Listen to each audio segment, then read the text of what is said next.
Operatsiyaga necha kun bo'ldi?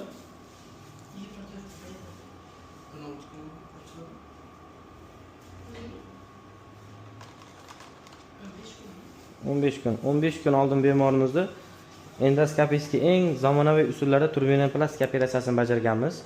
Bemorimiz yoshi 17 yosh. Bemor umuman burundan nafas olmagan. Har kuni bir kunda 3, 4, 5 mahalgacha naftizindan foydalangan. Kechasi uxlayotganingizda uyqudan turib naftizin separmidingiz? Bosh og'riq kuchlimidi? Hozir sizda endoskopiyski turbinoplastik operatsiyasini bajardik. Qanaqa nafas olishingiz hozir? Naftizin sepayapsizmi hozir ham? Naftizinlardan qutuldingizmi? Qancha naftizin ishlatdingiz? 17 yil ishlatdim. 17 yil naftizin ishlatgan. Bemorimiz 17 yil. Bir kunda 3, 4, 5 mahalgacha naftizin sepgan. Bemorimizda turbinoplastika, vazotomiya emas, turbinoplastika operatsiyasini bajarganmiz. Ko'rishingiz mumkin, cho'noqlarni chiroyli qilib kichraytirganmiz. Nafas olishlari ideal holatda. Bosh og'riqlari yo'qmi? Tunda uyquda bezovtaliklar yo'qmi? Mazza qilyapsizmi? Ha, yaxshi, sog' bo'linglar.